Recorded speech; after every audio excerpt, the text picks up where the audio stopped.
What is citizen automation and why is it so important to supply chains driven by artificial intelligence? Answers today from Giovanni Stone. He is Vice President of Advanced Automation with Daifuku. Hello, Giovanni. How are you? Hi, Robert. Nice to be here. Thanks for the invite. And thank you. Would you explain to me exactly what is citizen automation and how does it relate to the use of AI-driven innovation in supply chains? Yeah, so citizen automation is really another code word for low code and no code platforms that allow us um, to spread the development task across all of the people within our organization that have experience with the supply chain aspect of our business. So if they need an application to help them collect large amounts of data, or they want users to provide input, rather than going through the traditional IT process of specking out an application and having them come to them with that application, they can actually do the development themselves. They can go and start building out the framework and start collecting data a lot more quickly. And so, what we've learned in the supply chain industry this year is that the faster we do things, the better. And so this is just really one of those ways that we can, supercharge that effort. It sounds like it makes a lot of sense. I wonder from the IT department standpoint, whether there's a little bit of jealousy going on or a little bit of worry about loss of control over that. Does that issues like that ever come up? Oh, certainly. I mean, one of the risks of low code, no code is it becoming shadow IT, right? Is kind of the Mm, word that we use where the IT department doesn't have control, but we work with our IT departments to create really good governance kind of framework. We work with them to make sure that we're not impeding in any areas that they're already working on. But really, the things that we're replacing are not full business applications, but things like spreadsheets and other, non-shareable and other what I call manual processes. So automation of basic processes that go into a supply chain that have been done Absolutely. through manually up to this point. Certainly it makes sense to do that.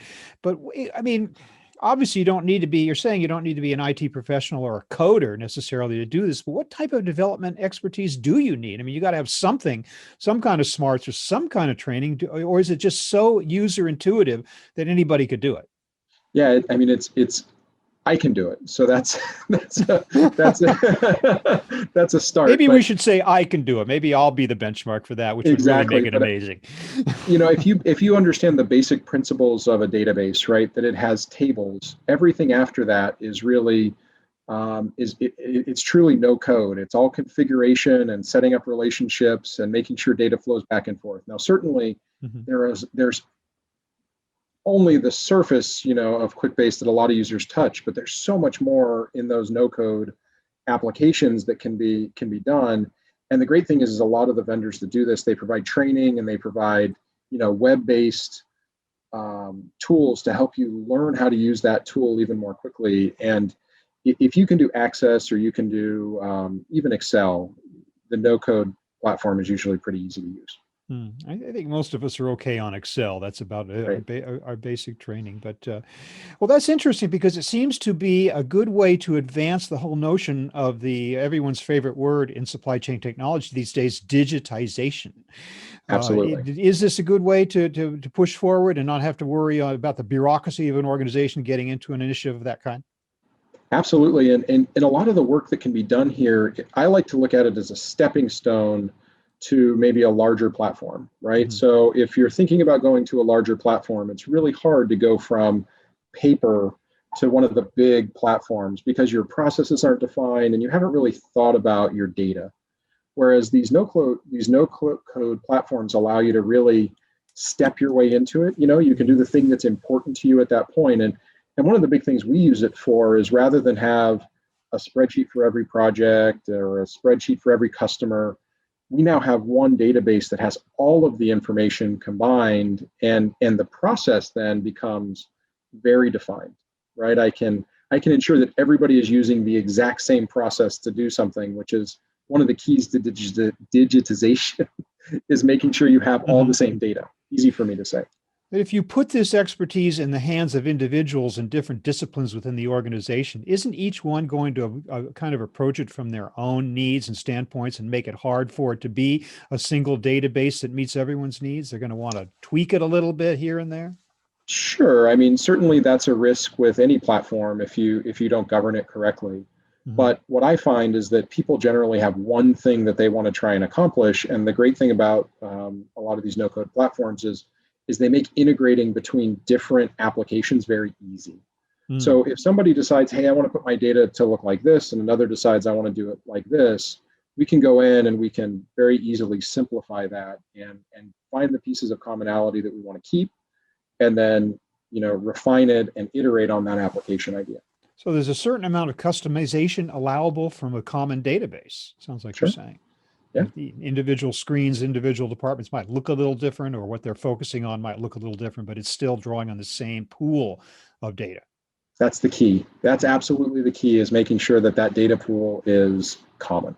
Yeah, of course, one of the big engines behind digitization is the urge to collaborate. This sounds like it's very kind of intuitively leads you in that direction in an organization, correct? Yeah, I mean, that's why I got into using QuickBase and other no-code tools from the beginning, was Uh-huh. because I had all these great tools, but I couldn't collaborate with anybody. And not only that, I couldn't crowdsource information.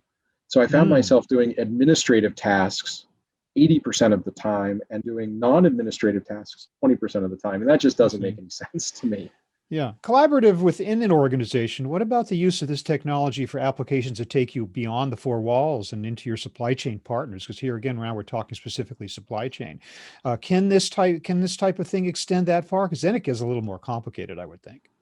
It does and it doesn't. It certainly can extend that far. We extend it currently to our customers, and we allow them to come in and see status in real time of projects and other things that are happening. Hmm. And the great thing about the no code platforms is they have tools that allow you to restrict the view all the way down to the field level, right? So I can restrict Mm. what fields, I can restrict how much information or how little information somebody sees. And so I can give somebody as much or as little access as I want, and that's very helpful. Are these actually secure systems, though? I mean, Absolutely. you don't not opening yourself up to incursions or hacks from outside the organization using this as a way into your company. Yeah, definitely not. I mean, we use single sign-on and all of the normal two-point authentication and all of the big catchwords these days, and Mm. everybody's got to be authenticated through our organization to gain access to the most critical information, things like cost or margins or things that you don't necessarily want to share with the outside world. Hmm. But then again, the things that are important, a customer's password, if it becomes compromised, they're only seeing their little sliver of information, not everything else. And there's Right. no way for them to see anything more. Do you see the concept of citizen automation as broadening to incorporate and embrace more applications than it does now? Will that continue to happen? Oh, certainly. I mean, I think you even see it from the bigger players in the field, right? I mean, you look at Microsoft Teams and you look at all of the different things that people are creating and automations that are out there. It certainly is headed in that direction. Hmm. Because let's be honest, there just aren't enough IT people in the world to do all of the things we need to do in IT, Yeah, yeah. and Well, there's yeah. not time. On the other hand, as AI takes over our lives, maybe we'll let the AI do it for us. So, maybe they won't need us at all. But at what point, what are the limitations though on citizen automation? There must be applications that are more complex, more critical and central to a company that IT probably should keep its hands on. Is there anything like that within a company or not? Sure. I mean, I think that there are certainly standards within a company that you need to keep your hands on. And things like right now, for me, things like a warehouse management system for a large Fortune 500 company would be something that I wouldn't want to citizen automate because of the scale and the volume that it Yeah. produces, tuning and tweaking. But honestly, we've done manufacturing systems, we've done project management systems, I've seen people do amazing things with citizen automation, and I think that the future is going to look really bright. And it's funny how the pendulum swings, right? From nobody wanting to do any development to completely customized systems to nobody wanting to do any development. Hmm. And I think citizen automation helps us kind of swing that pendulum back to building systems that work exactly how your business needs them to work. Even when you have something like as all embracing as an ERP, an enterprise resource planning system, is that get a little dicey for citizen automation, or is that possible? For sure, it depends on the scale of the business, right? Yeah. So if you're talking a very large scale business with big purchasing and resource management issues, I would think that you wouldn't want some guy in a corner office just toying around with how to create that type of system. But where Mhm. citizen automation can help in that aspect is really filling in the gaps that that ERP maybe is creating, right? Because there are always data gaps and there are always things that you want to see, whether it's analytics or it's a process that's just not quite the way that your business is running. The way that these automation systems tie into those larger systems is actually really elegant with APIs, and you can do a lot together. It's not an either or proposition. Yeah, I like the idea of the word citizen as it relates to an employee and a user too. It kind of gives you a little bit more, I don't know, cachet perhaps. But Sure. in any case, Giovanni Stone of Daifuku, thanks so much for explaining to me the concept of citizen automation and the value that it carries in an organization and supply chain. I really appreciate your time. Thank you, Robert. Have a nice day.